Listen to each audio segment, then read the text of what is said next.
السلام عليكم ورحمة الله. نتمنى لكم تكونوا على خير وبخير في صحة جيدة. اليوم إن شاء الله الدرس التاسع من قناة تعلم اللغة الإنجليزية اللي هي إنجليش معايا.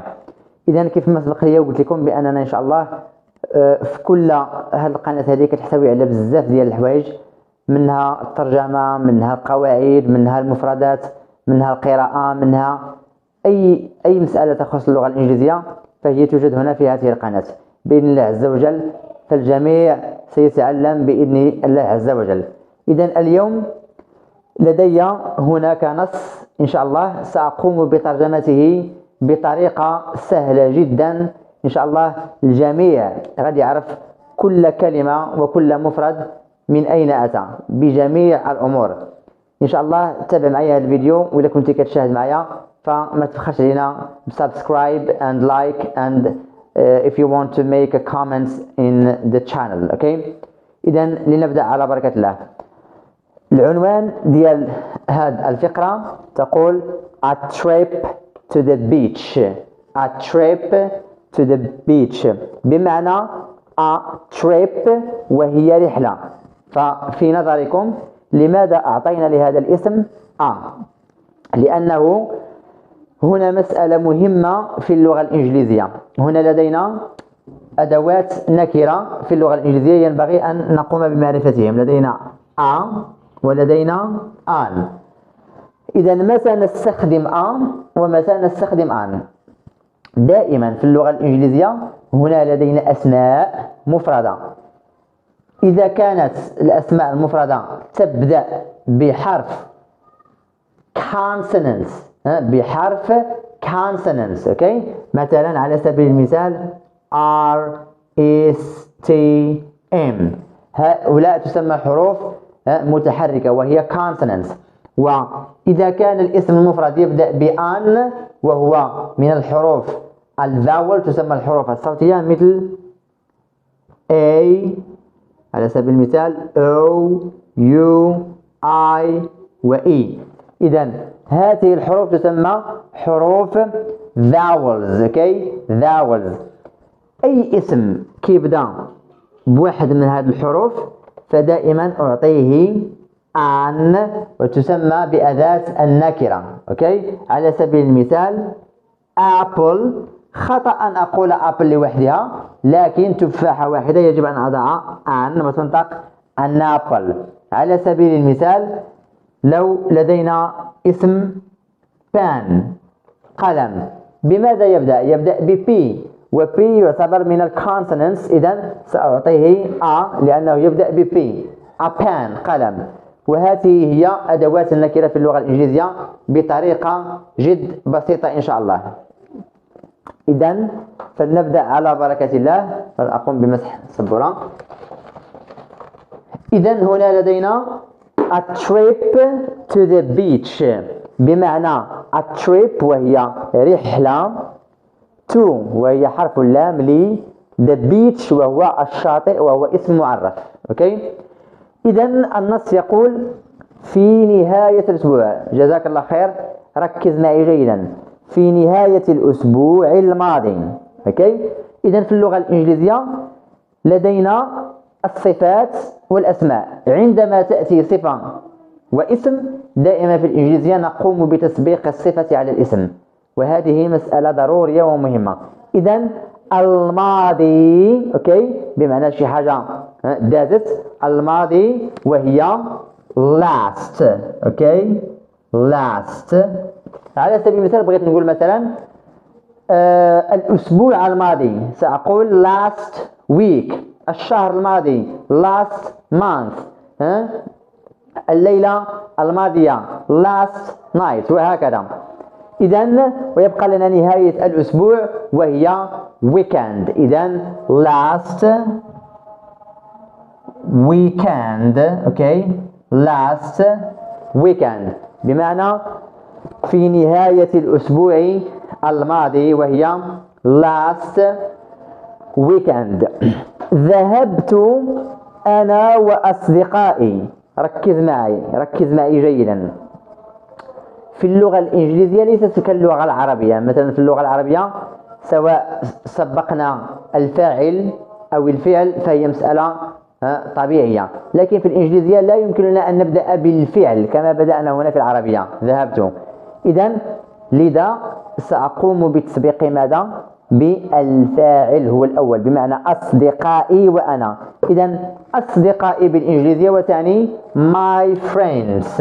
okay my friends وتعني أصدقائي my friends. okay وأنا وهو ضمير ويعني and and I. إذن my friends and I أصدقائي وأنا، ثم أقوم بالفعل وهو ذهبت، وهو مصرف في ماذا؟ مصرف في الماضي، لأن أصله في الحاضر وهو go، لكن في الماضي went. okay went ينطق went وليس want. إذن last weekend my friends and I went. إذن ذهبت أنا وأصدقائي إلى الشاطئ، ولقد رأيناها في العنوان. إلى وتعني to، والشاطئ وهو اسم معرف the beach. okay the beach. إذن to the beach وتعني إلى الشاطئ. okay كان الطقس، ركز معي جيدا، واحد المسألة مهمة في اللغة الإنجليزية، دائما الفاعل هو الأول، دائما الفاعل، ولو بدأت بالفعل في العربية لا، دائما الفاعل هو الأول. إذا كان الطقس مثاليا. العديد من الناس سيتلخبطون هنا، أين هو الفاعل؟ أين هو الفاعل؟ كان الطقس. إذا هنا الطقس وهو الفاعل أتى على صيغة اسم، والطقس وهو the weather. okay the weather وهو الطقس. okay the weather. ولدينا كان وهو الفعل مصرف في الباست في الماضي. إذن عندما أريد أن أقوم بتصريف verb to be في الماضي يعطيني أنا كنت I was، هو كان he was، هي كانت she was، أنت كنت you were، نحن كنا we were، هم كانوا they were. لكن هنا نتكلم عن الطقس الذي هو ضميره it، و it يأتي معها was. إذن the weather was مثاليا، رائعا، مثاليا perfect.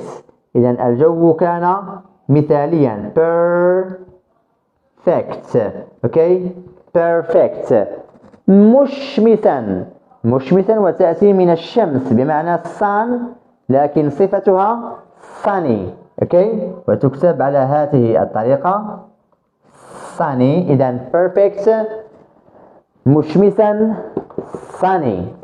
ودافئا بمعنى warm، دافئ وتعني warm.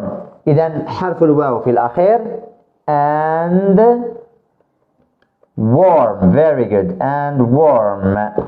okay لعبنا. إذن هنا الفاعل واضح تماما، من الذي يلعب؟ نحن لعبنا في الماضي. إذن الضمير we. okay we. وفعل يلعب أصله في الحاضر play، وإذا أردنا أن نحوله إلى الماضي نضيف له ed في الأخير ويصبح played. okay played. إذن معظم الأفعال عندما نريد تحويلها من الحاضر إلى الماضي نضيف لها ed. okay نضيف لها ed. إذن we played وسبحنا فعل يسبح وهو أصله في الحاضر swim، لكن في الماضي هنا okay يعطينا في الماضي ماذا؟ swam. في الحاضر يكتب ب I، وفي الماضي يكتب ب A swam. في البحر in وهو حرف جر the sea وهو اسم معرف in the sea. okay in the sea and swam in the sea. التقطت. من الذي التقط؟ أنا. okay I. okay وفعل يلتقط وهو في الحاضر take، لكن في الماضي talk. اوكي، يكتب T double O K. I talk. ماذا أخذت؟ الكثير من الصور. ركز معي جيدا. الكثير اوكي، وهي لديها عدة معاني، سنختار many.